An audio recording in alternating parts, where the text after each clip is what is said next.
எனக்காய் நீ செய்திட்ட நன்மைக்காய் என்றும் நன்றி கூறுவேன் நான். நன்றியோடு நான் துதி பாடுவேன் எந்தன் இயேசு ராஜனே. எனக்காய் நீ செய்திட்ட நன்மைக்காய் என்றும் நன்றி கூறுவேன் நான். என நந்த நன்மைகள் யாவையும் எனக்களித்திடும் நாதனே. என நந்த நன்மைகள் யாவையும் எனக்களித்திடும் நாதனே. நினைக்காத நன்மைகள் அளிப்பவரே, உமக்கென்றுமே துதியே. நினைக்காத நன்மைகள் அளிப்பவரே, உமக்கென்றுமே துதியே. நன்றியோடு நான் துதி பாடுவேன் எந்தன் இயேசு ராஜனே. எனக்காய் நீ செய்திட்ட நன்மைக்காய் என்றும் நன்றி கூறுவேன் நான். சத்திய தெய்வத்தின் ஏகமைந்தனே, விசுவாசிப்பேன் உம்மையே.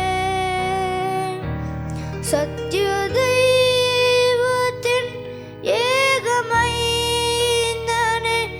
விசுவாசிப்பேன் உம்மையே.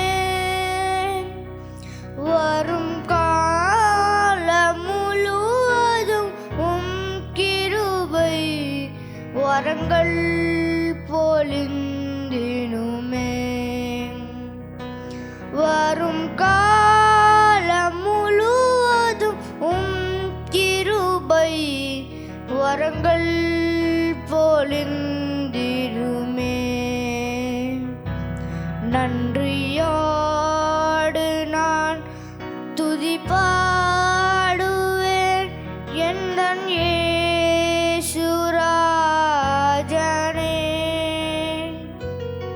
எனக்காய் நீ செய்திட்ட நன்மைக்காய் என்றும் நன்றி கூறுவேன் நான்.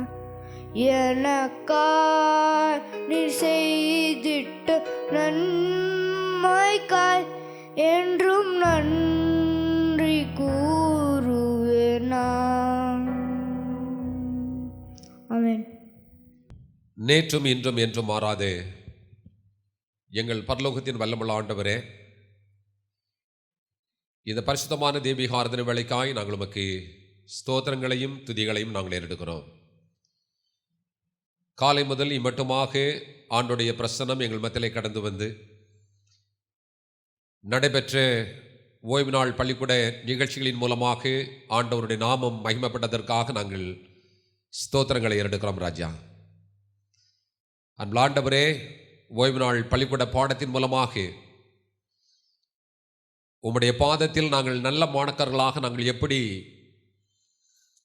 எங்களை நடத்தி கொள்ள வேண்டும் என்கிற மேலான உபதேசத்தை நீர் எங்களுக்கு இந்த நாளிலே கொடுத்தமைக்காய் ஸ்தோத்திரம் செலுத்துகிறோம். பாடல்களை பாடி அன்புள்ள ஆண்டவரே, உமக்கு நாங்கள் துதி பலிகளை ஏறெடுக்கும்படியாய் ஆண்டவர் கொடுத்த ஸ்லாக்கியத்திற்காய் ஸ்தோத்திரம் ராஜா.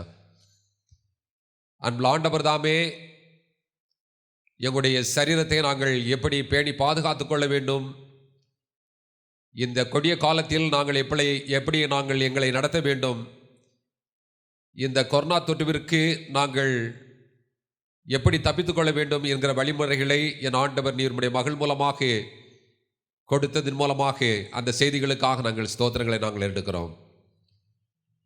கர்த்தர் தாமே இந்த வேளையிலும் நாங்கள் தொடர்ந்து எங்களை முற்றிலுமாய் ஒரு விசை கூட எங்களை தாழ்த்துகிறோம்.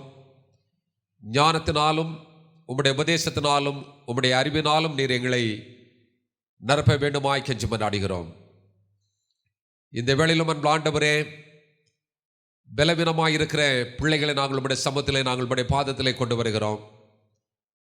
அன்பு ஆண்டவரே, நாங்கள் சுகவீனமாய் இருக்க வேண்டும் என்பது உம்முடைய சித்தமல்ல. பாவம் நிறைந்த உலகத்திலே நாங்கள் வாழ்கின்றோம். பலவிதமான நோய் நொடிகள், பலவீனங்கள், சுகவீனங்கள் அன்பு ஆண்டவரே அவ்வப்பொழுது வந்து எங்களை தாக்கி பலவீனப்படுத்துகிறதை என் ஆண்டவர் அறிந்திருக்கிறீர். அந்த பாவத்திற்கும் அந்த பலவீனத்திற்கும் அன்பு ஆண்டவரே, மரணத்திற்கும் கூட அன்பு ஆண்டவரே தப்பி போகிறவன் ஒருவனும் அல்ல என்பதை நாங்கள் அறிந்திருக்கிறோம்.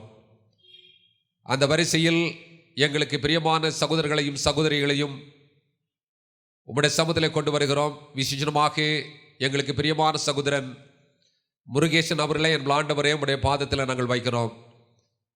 அந்த ஆண்டவரே உம்முடைய மகனுக்கு ஏற்பட்ட பலவீனத்திற்காக நாங்கள் வருந்துகிறோம். மண்ணோடுக்கு ஒத்த மனுஷனாய் இருந்தும் எங்களை உருவாக்கினவரை நோக்கி ஏன் இப்படி நடந்தது என்று நாங்கள் கேள்வி கேட்பதற்கு அருகதையற்றவர்களாக நாங்கள் சமூகத்திலே காணப்படுகிறோம் தகப்பனே. ஆனாலும் உம்முடைய சித்தத்திற்கு உம்முடைய மகனை நாங்கள் ஒப்புக் கொடுக்கிறோம். உம்முடைய சித்தப்படியே நீர் நடத்த வேண்டுமாய் கெஞ்சுகிறோம்.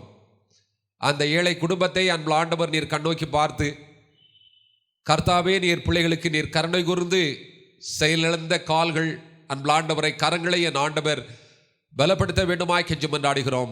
மானுடைய கால்களை மான்களின் கால்களைப் போல் அன்பு ஆண்டவரே நீர் ஆசீர்வதித்து ஆண்டவருக்கென்று உம்முடைய மகன் ஓட கர்த்த நீர் மகனை பலப்படுத்த வேண்டுமாய் கெஞ்சி மன்றாடுகிறோம். வருமானம் நின்று போய்விட்டது ராஜா. அந்த குடும்பத்தை நீர் அற்புதமாக அதிசயமாக நீர் இதுவரைக்கும் நீர் பாதுகாத்து வருவதற்காக ஸ்தோத்திரம் தகப்பனே. அன்பு ஆண்டவர் தாமே அந்த மகனுடைய மனைவிக்காக பிள்ளைகளுக்காக நாங்கள் ஜெபிக்கிறோம். அவருடைய கண்ணீர்களை என் ஆண்டவர் நீர் தொடக்க வேண்டுமாய் கெஞ்சுகிறோம். ஆகாரின் கண்ணீரை கண்ட ஆண்டவர் உம்முடைய மகளுடைய கண்ணீரை நீர் கண்டு அந்த குடும்பத்திற்கு இறங்க வேண்டுமாய் கெஞ்சுகிறோம்.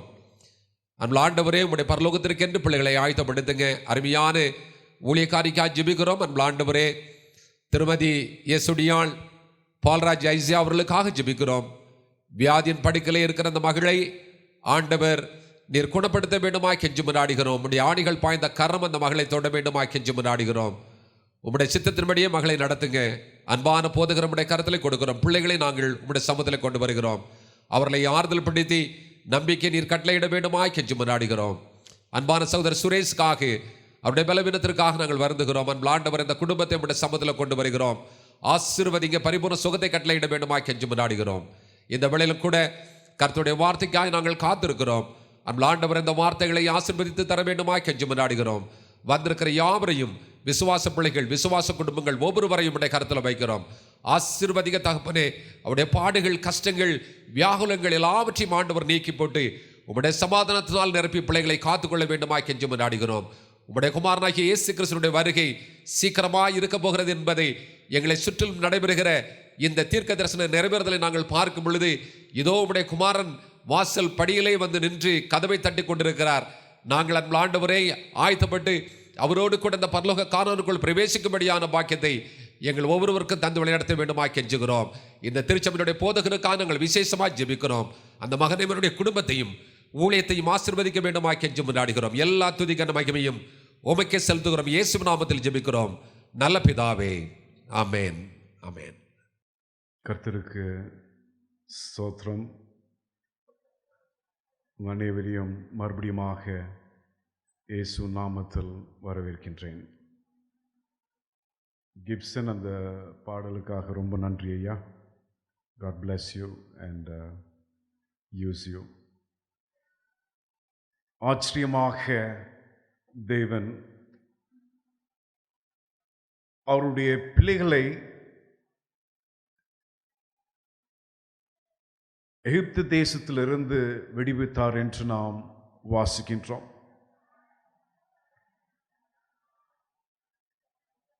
அவருடைய திட்டம் பிரகாரமாக ஒரு 40 நாள் பயணம் முடிந்துட்ட பிறகு அவர்கள் கானான் தேசத்தில் பிரவேசிக்கும் ஒரு திட்டம், தேவனுடைய திட்டம். மனிதனுடைய பிடிவாதத்தினால், மனிதனுடைய வேற தேவன்களை தேடி போற மனது இருந்ததினால், தேவனை முழுமையாக நம்பாததினால் அந்த 40 நாள் பயணமானது ஒரு நாளும் ஒரு வருஷமாக ஆனது என்று நாம் வாசிக்கின்றோம். ஆனால் நம்முடைய கிருபையான தேவன் இந்த ஜனத்தை விடுவித்து விடக்கூடாது என்று ஆசைத்து, நான் இவர்களோடு எப்பொழுதும் இருக்கணும் என்று அவர் எண்ணித்து சில காரியங்களை செய்தார் என்று நாம் வாசிக்கின்றோம்.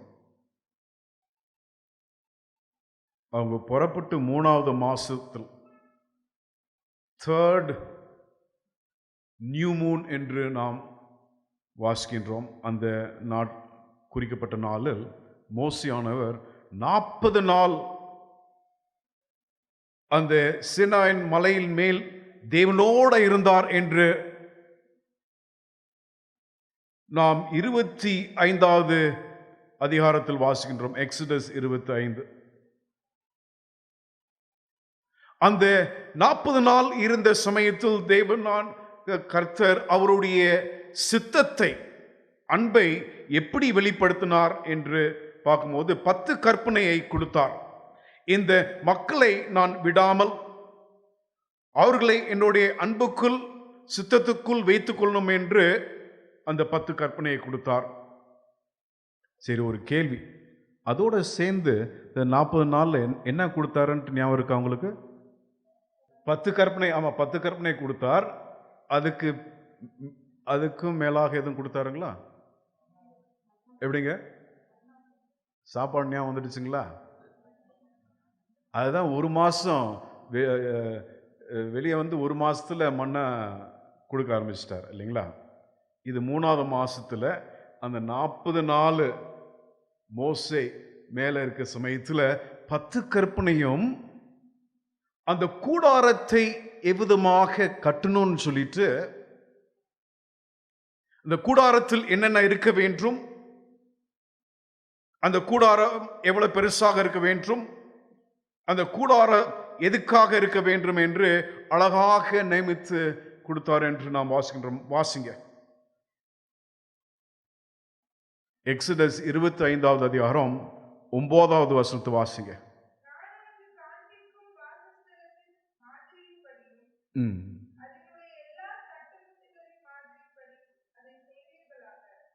தேவன் காமித்தது போல்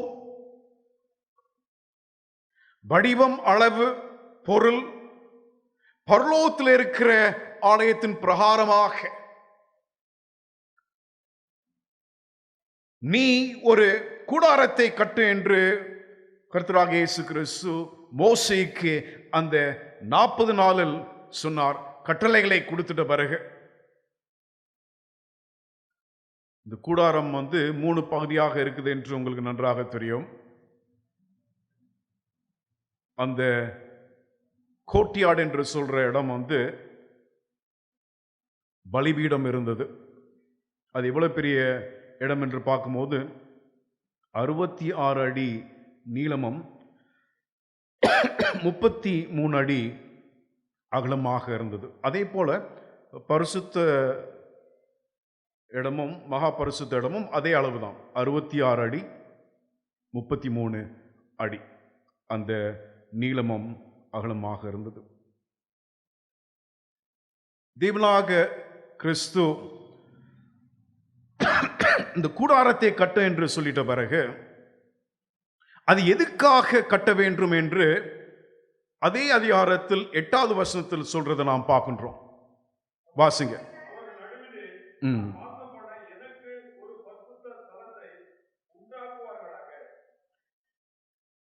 அவர்கள் நடுவில் நான் வாசம் செய்ய வேண்டும். யூதர்கள் இப்போ நீங்கள் இஸ்ரேலுக்கு போனீங்கன்னாக்கா 15-20 குடும்பம் சேர்ந்து ஒரு ஆலயத்தை கட்டலாம், சினகாக் என்று சொல்வார்கள்.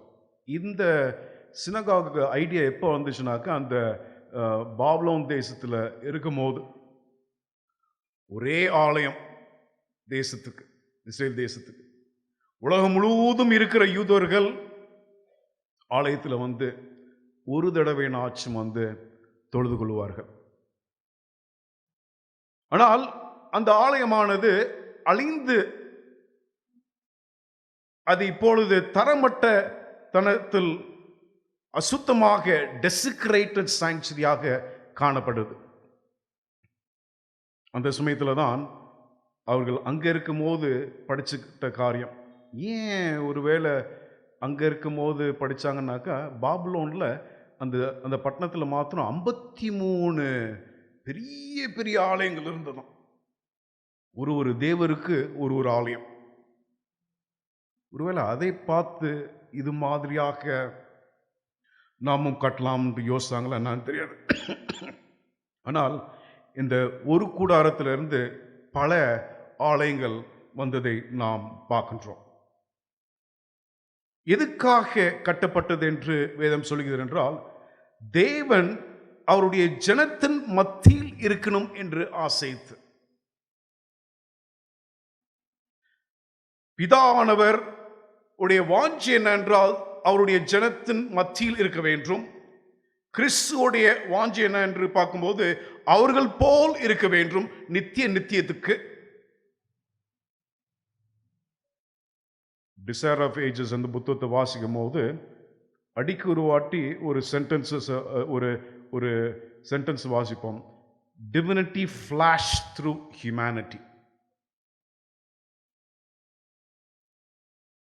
இயேசு கிறிஸ்து மனிதனாக பிறந்திருந்தாலும் அவருடைய வாழ்க்கையில் எப்பொழுதுமே அந்த பரிசுத்தத்தை, தேவன் போல் காட்சிகளை நாம் பார்க்க முடியுமா?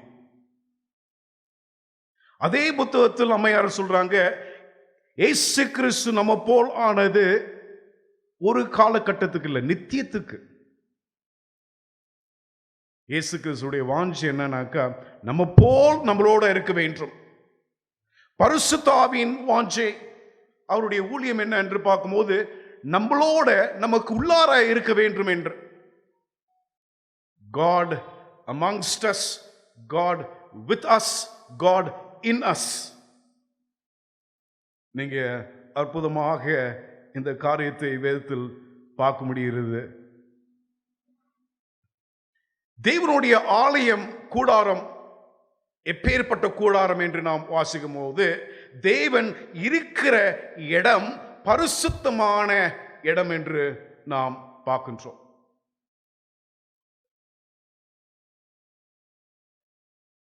இந்த ஆலயமானது ஒரு 2 முறைனாச்சும் வாரத்துக்கு சுத்தம் பண்ணப்படுது. தூசி எல்லாம் எடுத்து பெருக்கி துடைச்சி நல்லா இருக்கணும்னு சொல்லிட்டு அது சுத்தம் தான் பண்றது. ஆனால் இந்த இடம் வந்து பரிசுத்தமாக எப்பொழுதும் இருக்கும். அது ஏன் அப்படி இருக்குது என்று பார்க்கும்போது, தேவன் இருக்கிற இடம் அது பரிசுத்தமான இடம். தேவன் இருக்கிறதுனால் பரிசுத்த ஆவியானவர் இங்கே அசையாடுற ஒரு இடம். பரிசுத்த ஆவி நம்ம மத்தியில் அசைவாடும் போது அந்த இருளுள்ள உலகத்துக்கு, அந்த வடிவமில்லாத உலகத்துக்கு அவர் வடிவத்தையும் வெளிச்சத்தையும் அழகியும் கொடுத்தார் என்று நாம் ஆதியில் வாசிக்கின்றோம். பரிசுத்தமான இடமாக இருக்கிறதுனால் பரிசுத்த தேவ தூதர்கள் இந்த ஆலயத்தில் இருக்கிறார்கள்.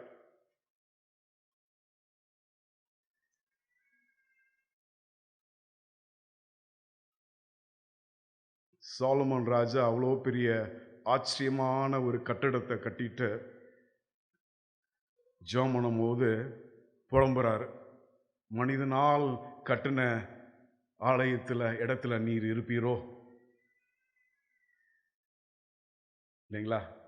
ஆனால் தேவனுக்கு எவ்வளோ காசு போட்டு கட்டணும் அப்படின்ட்டு இல்லை, எவ்வளோ பெருசாக கட்டணும் அப்படின்ட்டு இல்லை.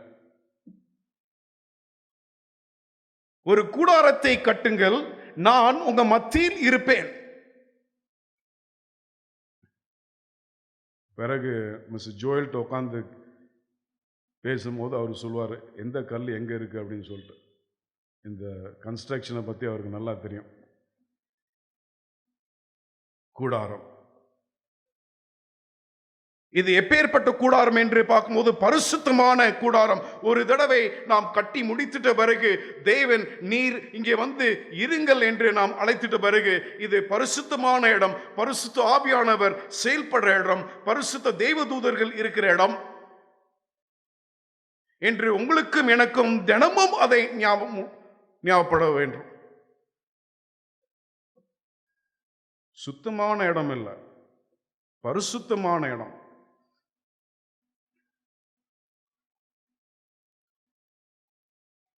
இந்த தேவனான பிதா, குமாரன், பரிசுத்த ஆவி இங்கே இருக்கிறதுனால் என்னென்ன இந்த ஆலயத்தில் நடக்கும் என்று பார்க்கும்போது, அவர் சிருஷ்டிகராக இருக்கிறதுனால் உங்க வாழ்க்கையும் என்னுடைய வாழ்க்கையும் மறுரூபமாக ஆக்க முயற்சி செய்கிறார். நீங்களும் நானும் ஆலயத்தில் இருக்கும் போது,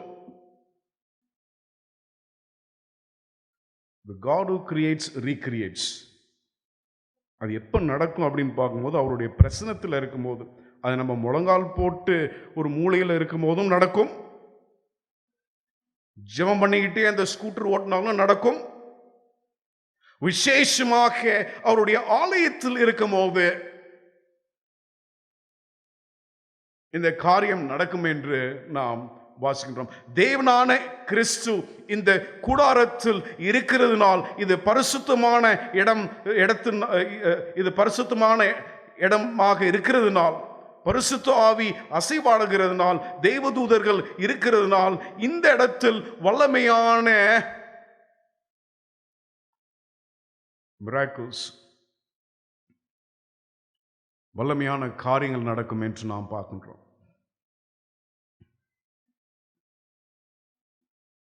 ஒரு 3 நாளைக்கு முன்னாடி ஒருத்தவங்கள்ட்ட நான் பேசிட்டு இருந்தேன் ஈரோடில். அவர் அட்வென்டிஸ்ட் தான், ஆனால் அப்பப்போ வேளாங்கண்ணிக்கு போயிட்டு வருவாராம். அப்போ அவர் சொன்னார், அவருடைய அனுபவத்தை சொன்னார். கேட்டேன், ஏன் அண்ணன் வேளாங்கண்ணிக்கு போகிறீங்க அப்படின்ட்டேன். அந்த மாதிரி ஆலயம் நம்மக்கிட்ட அட்வென்டிஸ்டுக்கு தமிழ்நாட்டில் இருந்தாப்புல தெரியல அப்படின்னார். அந்த மாதிரி ஆலயம்னா எனக்கு புரியலையே அப்படின்னேன். என்ன தம்பி இது தெரியாதாண்ணா, சொல்லுங்க அப்படின்னேன்.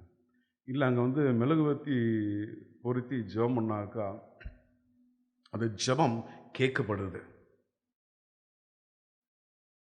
அவருடைய நம்பிக்கை அது.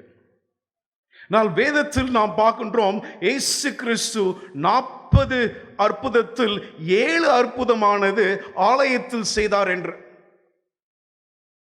சனிக்கிழமையில் செய்தார் என்று.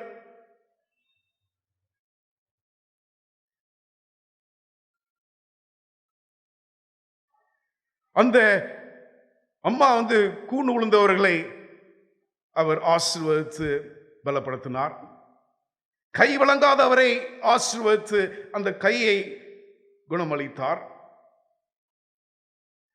இயேசு கிறிஸ்து இந்த ஆலயத்தில் இருக்கிறதுனால், பரிசுத்த ஆவியானவர் இந்த ஆலயத்தில் அசைவாடுறதுனால், பரிசுத்த தேவதூதர்கள், கோடான கோடி தேவதூதர்கள் இங்கே இருக்கிறதுனால் வல்லமையான காரியங்கள் நடக்கிறது. அது நடக்கலனாக்கா அவருடைய பிரச்சனை இல்லை, நடக்கலனாக்கா நீங்களும் நானும் அதுக்கு தடையா இருக்கிறோம்.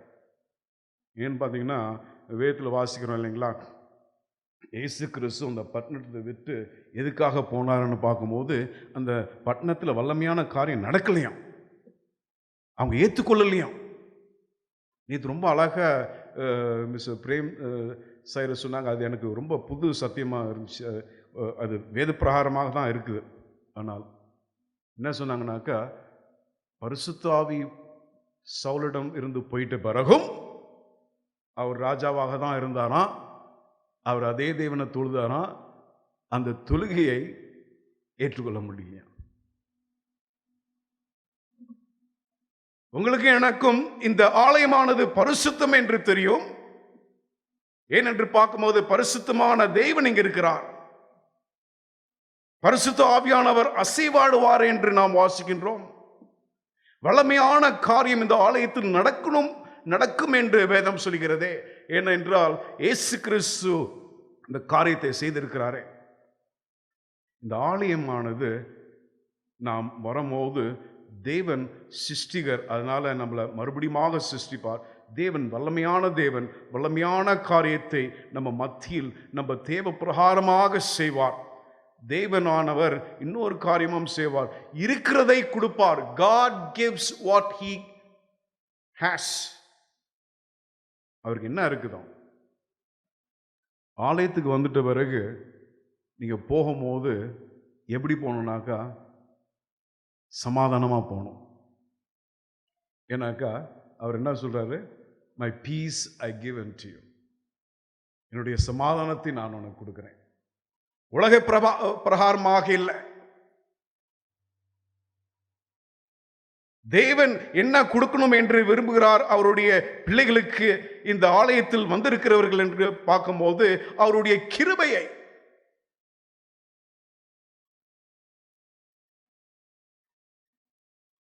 தேவன் இந்த ஆலயத்தில் எப்படி அவர் அசைவாடணும், எப்படி ஆசிர்வதிக்கணும் என்று அவர் திட்டம் வச்சிருக்கிறார் என்று பார்க்கும்போது நீங்களும் நானும் ஒன்றாக இருக்கணும் என்று, ஒரு குடும்பமாக காணப்பட வேண்டும் என்று. இந்த ஆலயத்தை பற்றி, கூடாரத்தை பற்றி நம்ம வாசிக்க ரொம்ப அற்புதமாக நம்ம இருக்கும் பாருங்க. நான் ஒரு பகுதியிலே இருக்க போகிறேன். இந்த கூடாரம் சாலமோனுடைய ஆலயத்துக்கு போகல, நம்ம உடலில் இருக்கிற ஆலயத்துக்கு போகலன்னா அதெல்லாம் வேறு வேறு பாடங்கள். வாசிப்போம். எக்ஸோடஸ் 40வது அதிகாரம் 34வது வசனத்தை வாசிங்க.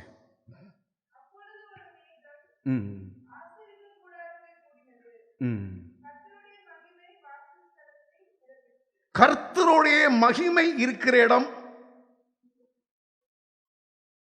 தேவனுடைய ஆலயம், கூடாரம் என்ன என்று பார்க்கும்போது அவருடைய பிரசன்னம், அவருடைய பரிசுத்தம், அவருடைய வல்லமை, அவருடைய சமாதானம் இருக்கிற ஒரு இடம் ஆலயம். அவருடைய கிருபை இருக்கிற இடம் ஒரு ஆலயம். மகிமை இருக்கிற இடமா. மகிமைக்கு பல அர்த்தங்கள் இருக்கிறது. ஆனால் we give God glory அப்படின்னு சொல்லும் போது அதுக்கு உள்ள அர்த்தம் என்ன என்று பார்க்கும்போது, என்னுடைய வாழ்க்கை மூலமாக, உங்களுடைய வாழ்க்கை மூலமாக தேவனுக்கு மகிமை கொடுக்கிறோமா. வெளிச்சம், நம்மளுடைய வாழ்க்கை வெளிச்சமாக இருக்கும்போது அந்த வெளிச்சமானது ஒன்றாக சேர்ந்து அவருக்கு அந்த மகிமையை கொடுக்குது என்று நாம் பார்க்கின்றோம். இந்த கூடாரத்தில் என்ன தாவீது எதுக்காக வாஞ்சியோடு இருந்தார்? இந்த ஆலயத்துக்கு போகணும், இந்த கூடாரத்துக்கு போகணும், தேவனை நான் சந்திக்க வேண்டும், தேவனோடு நான் இருக்க வேண்டும் என்று அவர் எதுக்காக அவர் இருந்தார் என்று பார்க்கும்போது சங்கீதம் 77:13 வாசிங்க. அந்த வசனம் உங்களுக்கு பாராமையே தெரியும். சொல்லுங்க, யாரும் பார்க்காம சொல்லுங்க. 77:13. சரி, வாசிங்க.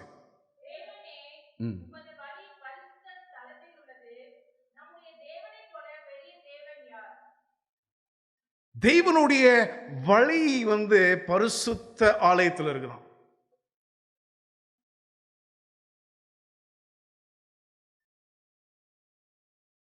நாங்க காரில் போகும்போது ஜிபிஎஸ் ஆன் பண்ணி போனாலும் சில சமயம் வழி தவறி போயிடுது. யூகேல ஒரு 7-8 வருஷத்துக்கு முன்னாடி ஊழியத்துக்கு போனப்போ ஒரு மலையாளம் பாஸ்டர் தான் என்னை ஓட்டிட்டு ஒரு சர்ச்சுக்கு போனார், பாஸ்டர் சாக்கோ சான் அப்படின்னு சொல்லிட்டு. ஜிபிஎஸ் போட்டுட்டு போனார். நாங்கள் 2 பேரும் பேசிக்கிட்டே பேசிட்டு இருக்கும்போது அது வந்து டைரக்ஷன் இருக்குது, டர்ன் டு யுவர் ரைட் அப்படின்னு சொல்லிட்டு அவர் பாட்டுக்கு நேராக போயிட்டார். ஒரு நிமிஷம் கழிச்சு சொன்னேன், பாஸ்டர் நீங்கள் அதை கேட்கலையான்னு கேட்டேன் அவர்கிட்ட. ஐ ஹர்ட் அப்படின்னார். நான் கேட்டேன் அப்படின்னா, இன்னும் இங்கே திரும்பலையா அப்படின்னு அவர் சொன்னார், God and GPS will reroute us. தேவனும் ஜிபிஎஸும் என்ன பண்ணுவாங்களாம், மறுபடியுமாக நமக்கு திசை எது அப்படின்னு காமிப்பாங்க. தேவனுடைய வழிகள். தாவீது அந்த ஆலயத்துக்கு வந்து அந்த கூடாரத்தில் வந்து அவன் வந்து முழங்கால் போட்டு ஜெபிக்கும் போது, தியானிக்கும் போது, தேவனுடைய பிரசன்னத்தை அவனுடைய வாழ்க்கையில் அனுபவமாக இருக்கும் போது அவனுடைய மனது தெளிவாக இருந்து கண் பார்வை பரலோகத்தை நோக்கி செலுத்தி அவனுக்கு நன்றாக தெரிந்தது, இதுதான் தேவனுடைய வழி, இதுதான் தேவனுடைய சித்தம்.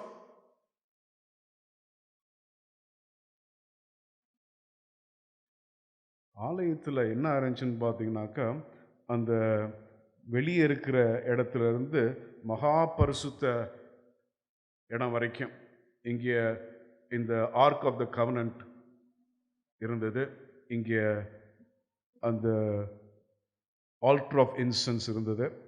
அதுக்கு நேராக பார்த்தீங்கன்னாக்கா ஆல்டர் ஆஃப் சாக்ரிஃபைஸ், அது ஒரு கோடு, நேர்கோடு, தேவனுடைய வழி. இந்த சைடில் பார்த்தீங்கன்னாக்கா அந்த ஒரு டேபிளில் ஒரு 12 ரொட்டி, இந்த சைடு குத்து விளக்கு, இப்படி பார்த்தீங்கன்னா இன்னொரு லைன். ஒரு காரியமும் ஆலயத்தில் இயேசு கிறிஸ்துவுடைய ஊழியத்தை பற்றி, அவருடைய வாழ்க்கையை பற்றி, அவர் உலகத்துக்கு எதுக்காக வாரார், எப்படி இருப்பார், இந்த உலகத்திலிருந்து மேல் போயிட்டு அவர் வந்து பரலோகத்துக்கு போயிட்ட பிறகு அவருடைய ஊழியங்களை பற்றி அந்த ஆலயத்தில் அவர் தெரிந்து கொண்டார். உங்களுடைய வழிகளோ ஆலயத்தில் இருக்கிறது. தேவனுடைய சித்தத்தை தேடி அவருடைய சத்தத்தை கேட்கணும் என்று நாம் வாஞ்சியோட வந்து அவருடைய வழிகளை புரிந்து கொண்டு அது பிரகாரமாக நாம் செயல்பட வேண்டும் என்று அந்த ஜெபத்தோட வரும்போது தேவன் நிச்சயமாகவே அவருடைய பிள்ளைகளுக்கு தாவீதுக்கு சொல்லிக் கொடுத்தது போல் சொல்லிக் கொடுப்பார் என்று நான் நம்புகின்றேன். சங்கீதக்காரர் இன்னொரு தாவீது புத்தகத்தில் நம்ம வாசிக்க சங்கீதத்தை வாசிக்க ரொம்ப அற்புதமான காரியம், தேவனுடைய கற்பனையை பற்றியும் தேவனுடைய ஆலயத்தை பற்றியும் ரொம்ப அழகாக பல காரியத்தை சொல்கிறார். இன்னும் ஒரு வசனத்தை மாத்திரம் நம்ம வாசிப்போம். சங்கீதம் 27:4 வசனத்தை வாசிங்க. 27:4.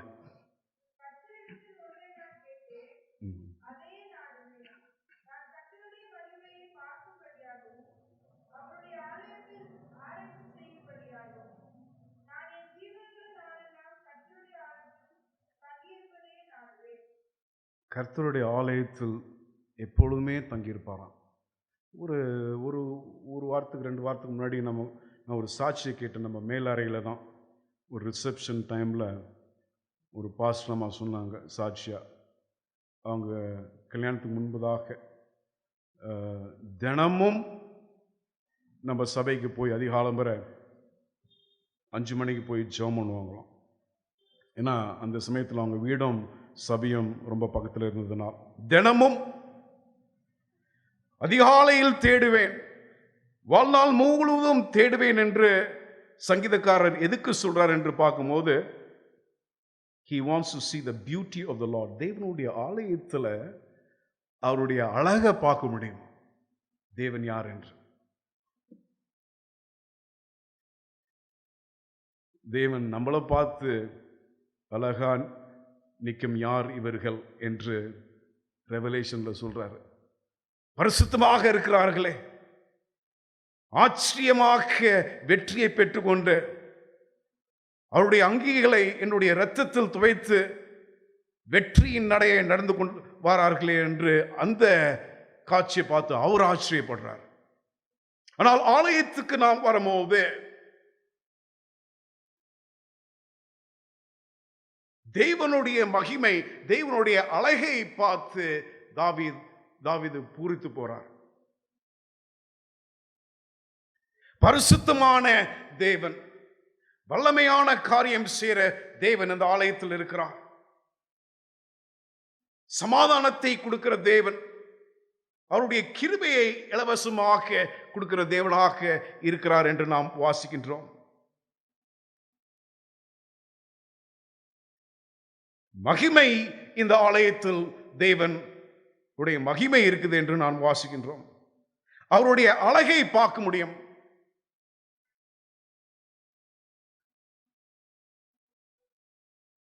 என்னுடைய 4 பசங்களுக்கு இப்போ 3 பேர் அந்த ஸ்டேஜை, 2 பேர் கடந்து போயிட்டாங்க, 3வது இந்த ஸ்டேஜில் இருக்கிறார். என்ன ஸ்டேஜ்னா, கண்ணாடிக்கும் அவருக்கும் ஒரு சம்பந்தம், ரொம்ப நல்ல உறவு. அந்த கண்ணாடிக்கு முன்னாடி அட்லீஸ்ட் ஒரு நாள் அவர் அந்த பெட்ரூமில் இல்லை, படிச்சுட்டு இல்லைன்னா கண்ணாடி முன்னாடி தான் இருப்பார். எங்களுக்கு தெரியும் எங்கே இருப்பாருன்ட்டு. அது எப்படி இருக்குது, ஒரு முடியும் எங்கெங்கே இருக்கணும் அப்படின்னு சொல்லிட்டு, அது ஏதோ என்னடா ஒரு பொண்ணு மாதிரி அந்த ஹேர் கிளிப்லாம் போடுறிய அப்படின்னு கேட்டேன் ஒரு நாள். அப்போ இதை ஹேர் கிளிப் இல்லை, இதை ஹேர் பேண்டா, அதுக்கு இன்னொரு பேர் இருக்குதான். ஆனால் அதே தான், ஒரே காரியம்தான். அதுக்கு ஹேர் பேண்டு, ஹேர் கிளிப்புன்னு சொல்கிறாங்க. ஏதோ போட்டுக்கிறான் இல்லையா? எதுக்கு என்று பார்க்கும்போது, நான் எப்படி இருக்கிறேன் என்று தேவனுடைய அழகை. எப்படி இருப்பார் நீங்க நினைக்கிறீங்க? நீங்களும் நானே அழகா இருக்கும் போது, அவருடைய அழகு எதுல? பரிசுத்தத்தினால், அன்பினால் நிறைந்த ஒரு தேவன். இப்பொழுதுமே உங்களோட இருக்கணும் என்று வாஞ்சியோடு இருக்கிற ஒரு தேவன். கண்மணி போல உங்களையும் என்னையும் பார்த்து கொண்டிருக்கிற தேவன். அவருடைய அழகு அவருடைய செயல்கள் மூலமாக நாம் பார்க்க முடியுது. அதை ஆலயத்தில் பார்க்கிறாராம் தாவீது. நான் எதுக்காக ஆலயத்துக்கு வரணும் என்று தாவீது சொல்றார் என்று பார்க்கும்போது, to enquire of the Lord, நான் தேவனிடம் கேட்க வேண்டும், தெரிந்து கொள்ள வேண்டும், புரிந்து கொள்ள வேண்டும், என்னுடைய வாழ்க்கை அது பிரகாரமாக நான் மாற்றிக்கொள்ள வேண்டும் என்று அந்த வாஞ்சியோட வரதை நாம் பார்க்கின்றோம். மன்னாவை பற்றி 11:45 சொன்னீங்க. இப்போ 12:15 ஆகுது. சீக்கிரம் முடிச்சிருவோம். தேவனுடைய ஆலயம், இந்த கூடாரம் எப்பேற்பட்ட காரியம், என்ன இருக்குது என்று இன்னும் ஒரு 2 வசனத்தை மாத்திரம் நாம் வாசிப்போம். வாசிங்க. ஏசாயா 56:7 வாசிங்க.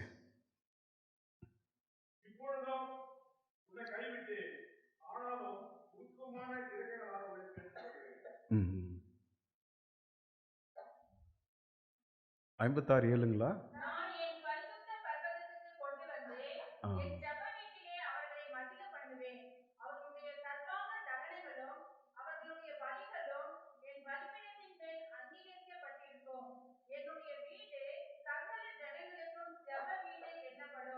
ஜெப வீடு. இந்த கூடாரம் எதுக்காக கட்டப்பட்டிருக்கிறது என்று பார்க்கும்போது, அந்த கூடாரத்தை எதுக்காக மோசே கட்டினார் என்று பார்க்கும்போது, அது ஒரு ஜெப வீடு. இந்த 56வது அதிகாரம் ஏசாயால அந்நியர்களுக்கு எவ்விதமாக தேவன் இந்த சால்வேஷனை கொடுத்து, ரட்சிப்பை கொடுத்து, அவருடைய பிரசனத்துக்கு, அவருடைய வழிகளில் நடத்துகிறார் என்று தான் இந்த 56வது அதிகாரத்தில் நம்ம வாசிக்கின்றோம். இது யாரோட ஜெப வீடு என்று பார்க்கும்போது யூதர்களுக்கு இல்லை.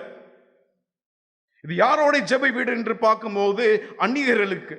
இது யாரோட ஜெப வீடுன்னு பார்க்கும்போது பாவிகளுக்கு. இது யாரோட ஜெப வீடு என்று பார்க்கும்போது உங்களுக்கும் எனக்கும் இது ஒரு ஜெப வீடு. இதை இயேசு கிறிஸ்து சொல்றார், நீங்க திருடன் குகையாக மாற்றி விட்டீர்கள், வருந்துகிறார். நம்ம இன்னைக்கு இந்த பிரசங்கத்தில் தேவனுடைய ஆலயத்தை பற்றி தான் நம்ம பேசிட்டு இருக்கிறோம். இன்னொரு முறை எனக்கு சீக்கிரமாக இன்னொரு வாய்ப்பு கிடைச்சிச்சுனாக்கா தேவனுடைய ஆலயத்தில் தேவனுடைய பிள்ளைகள் எப்படி இருக்கணும்னு சொல்லிட்டு நம்ம இன்னொரு நாள் படிப்போம். தேவனுடைய ஆலயம் இது என்ன எப்பேற்பட்ட ஆலயம் என்று பார்க்கும்போது ஜெப வீடு. அந்த ஆலயத்தை சாலமோன் ராஜா அந்த நாளில் தேவனுக்கு என்று ஒப்பு கொடுக்கும் போது அந்த வசனத்தை வாசிக்கின்றோம். ராஜாக்கள்லையும் 2 Chronicles 6வது அதிகாரத்திலையும் அவர் ஜெபம் பண்றார். சாலமோன் ராஜா எல்லாத்துக்கும் முன்பதாக முழங்கால் போட்டு கைகளை பரலோகத்துக்கு ஏந்தி, கர்த்தாவே இந்த ஆலயத்தை நோக்கி, இந்த ஆலயத்துக்கு வந்து யாராச்சும் பாவ மன்னிப்பை கேட்டால் நீங்கள் அதை பெருசு பண்ணாமல் மன்னிச்சிருங்க. கர்த்தாவை இந்த ஆலயத்தை நோக்கி, இந்த ஆலயத்தில் வந்து உமது கிருபையை நாடி தேடி வரவர்களுக்கு உமது கிருபையை நீங்க தந்துருங்க. அதனாலதான் தானியேல் வந்து அந்த தேசத்தை நோக்கி, அந்த ஆலயத்தை நோக்கி ஜெபம் பண்ணாரு. இப்போ யாரும் அப்படி பண்றது இல்லைன்னா வந்து சவுதி அரேபியாவிலேருந்து பெஹ்ரைனுக்கு ஒரு ஃப்ளைட்டில் போயிட்டு இருந்தேன். அந்த ஜெப வேலை வந்துடுச்சு, முஸ்லீம் ஜெப வேலை. இது வந்து அவங்களுடைய அந்த மிடில் ஈஸ்டில் பறக்கிற பிளேன்லாம் அவங்களுடைய ஃப்ளைட்ஸ், இது எமரைட்ஸில் போயிட்டு இருந்தேன். கரெக்டாக போட்டுட்டோம் எந்த டைரெக்ஷனில் மெக்கா இருக்குன்னு சொல்லிட்டு. முஸ்லீம்ஸ் இருந்தவங்க அந்த டைமில் கரெக்டாக அந்த டைரெக்ஷனில் திரும்பி அவங்க ஜெபத்தை உட்காந்துட்டு இருந்தே பண்ணாங்க பாருங்கள். ரொம்ப அழகாக இருக்கும் அவங்க பண்ணுற காரியங்கள். இந்த ஆலயத்தில் வந்து ஜெபம் பண்ணாலும் சரி, இதை நோக்கி ஜெபம் பண்ணாலும் சரி, கர்த்தாவே அவர்கள் கேட்கிற ஆசீர்வாதத்தை, அவர்களுடைய தேவைகளை, வாஞ்சைகளை பூர்த்தி செய்யுங்கள் என்று சொன்னார். ஜெப வீடு எதுக்காக என்று பார்க்கும்போது, நீங்களும் நானும் இந்த இடத்தில் வந்து ஆலயத்துக்கு வந்து கர்த்தாவே எனக்காகவும் என்னுடைய குடும்பத்துக்காகவும் என்னுடைய நண்பர்களுக்காகவும் எனக்கு அக்கம் பக்கத்தில் இருக்கிறவர்களுக்காகவும் அவர்களுடைய ரட்சிப்புக்காக நான் ஜெபம் செய்கிறேன் என்று நாம் ஜெபம் செய்யும் போது அந்த ஜெபத்தை அவர் கேட்பார். மறந்துடாதீங்க, ஊழியக்காரர்களுக்காக ஜெபம் பண்றத. ஆலயம் எதுக்காக தேவன் இருக்கிறார் என்று பார்க்கும்போது, பரிசுத்தமான தேவன் எதுக்காக இருக்கிறார் என்று பார்க்கும்போது, உங்களுடைய ஜெபத்தையும் என்னுடைய ஜெபத்தையும் கேட்கிறது. யாருமே கர்த்தாவே வெறுமையாக போகாதபடி நீங்க பார்த்துங்கன்னு சொல்லிட்டு சாலமோன் ராஜா ஜெபம் பண்றார். இது இந்த கூடாரம் ஆலயமானது எப்பேற்பட்ட இடம் என்று பார்க்கும்போது, பலிபீடம், பலி செலுத்துகிற இடமும், காணிக்கை மூலமாக ஸ்தோத்திர பலிகள், முதல் ஃபர்ஸ்ட் ஃப்ரூட் பலிகள், பாவ காணிக்கைகள், பீஸ் ஆஃபரிங், அதெல்லாம் செலுத்தி கடைசியாக ஒரு வருஷத்து வாசிங்க, ரோமர் 12:1 வாசிங்க. இது ஆலயத்தில் இன்னொரு முக்கியமான ஒரு பலியை செலுத்த வேண்டும்.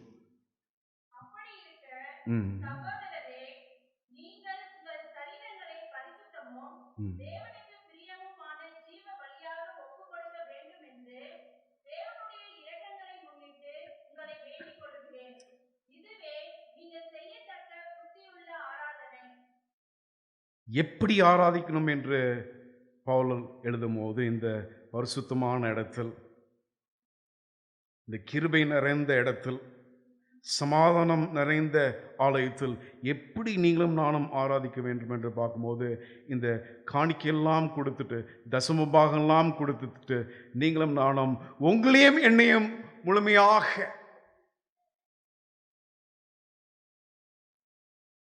நான் உங்கள்கிட்ட நேற்று கொஞ்சம் ப்ரீஃபாக சொன்னேன் இல்லைங்களா? சாயந்தரம் நேற்று ஒரு 5:15 மணிக்கு ஒரு ஜெப கூட்டம் ஒரு விசுவாசி வீட்டில். அவருக்கு பல தேவைகள்.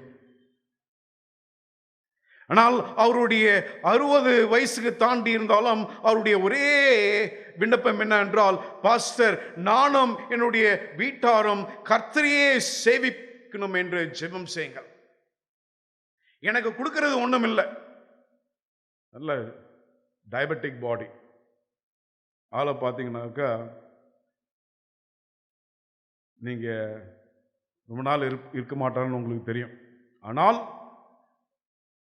அவர் ஒரு பொருத்தனை செய்கிறார் தேவனுக்கு முன்பதாக. நேற்று ஒரு நிமிஷம் எனக்கு கூட்டி கொடுத்தாலும் அந்த ஒரு நிமிஷத்தில் நீர் எனக்கு ஒரு வாய்ப்பை கொடுத்திருந்தால் நான் அந்த வாய்ப்பை உபயோகிப்பேன் உமது மகிமைக்காக. ஒரு நிமிஷம் கொடுத்தாலும் தேவன் அந்த ஒரு வாய்ப்பையும் அவர் உபயோகிப்பார் தேவனுடைய ராஜ்யத்தை கட்டும்படியாக. இந்த ஆலயமானது செங்கல்னாலும் சிமெண்ட்னாலும் கட்டப்பட்டிருந்தாலும், இந்த ஆலயமானது எப்படி கட்டியிருந்தாலும் எப்போ கட்டியிருந்தாலும், இந்த ஆலயம் தேவன் இருக்கிற இடம், பரிசுத்தமான இடம். பரிசுத்த ஆவியானவர் அசைவாட ஆடுற இடம், பரிசுத்த தேவதூதர்கள் இருக்கிற இடம், வல்லமையான காரியங்களை அவர் செய்கிற இடம். இந்த ஆலயத்தை God will transform his sanctuary into pools of Bethesda. அவருடைய ஆலயத்தை தேவன் அற்புதமாக மாற்றி உங்களுக்கும் எனக்கும் சுகம் அளிக்கிற ஒரு இடம். இந்த இடத்தில் தேவனுடைய வழிகளை நாம் தெரிந்து கொள்ள முடியும். இந்த இடத்தில் தேவனுடைய மகிமையை நான் பார்க்க முடியும். இந்த இடத்தில் தேவனுடைய அழகை நாம் பார்க்க முடியும். தேவனுடைய ஆலயத்தை தேவனுக்கே நாம் கொடுத்து, கர்த்தாவே இதை பரிசுத்தமாக வைத்துக் கொள்ளுங்கள் என்று நாம் தினமும் ஜெபித்து நம்மளுடைய வாழ்க்கையை முழுமையாக அர்ப்பணிக்க வேண்டும் என்றுதான் என்னுடைய ஜெபம். கர்த்தர் உங்களையும் உங்களுடைய குடும்பத்தையும் அதிகமாக ஆசீர்வதிப்பாராக.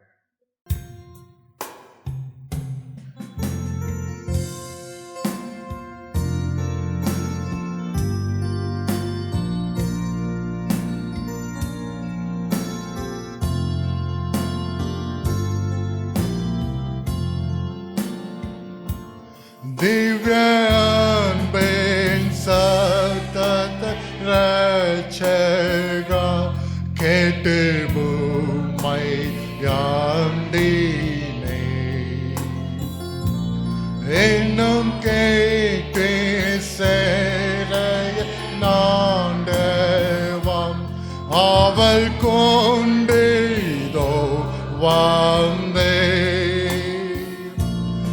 இன்னும் கேட்ட செத்து கொள்ளுமை பாடுபாட்ட நாயகா, இன்னும் கேட்ட செத்து கொள்ளுமே ஜீவன் தந்த ரட்சகா, என்னை மூற்றுமே இந்த நேரத்தில் சொந்தமாக்கி கொள்ளுமை, உம்மை வாஞ்சையோடந்த நுள்ளத்தில் நாடி தேட செய்யுமை, ஏனும் கேட்ட செத்து கொள்ளுமை பாடுபாட்ட நாயகா, ஏனும் கேட்ட செத்து கொள்ளுமே ஜீவம் தந்த ரட்சகா, திருப்பாதத்தில் தங்கும் போதெல்லாம் பேரானந்த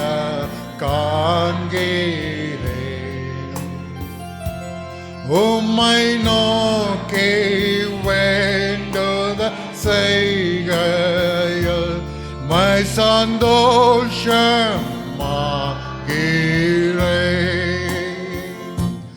எனும் கிட்ட செத்து கொள்ளுமே பாடுபாட்ட நாயகா. எனும் கிட்ட செத்து கொள்ளுமே ஜீவன் தந்த ரட்சகா. எனும் கண்டேடா அத பேரேன்பத்தை வெண்ணில் பெற்று வாழுவேன். திவ்ய அன்பினாலமும் நீளமும் அங்கே காண நந்திப்பேன்.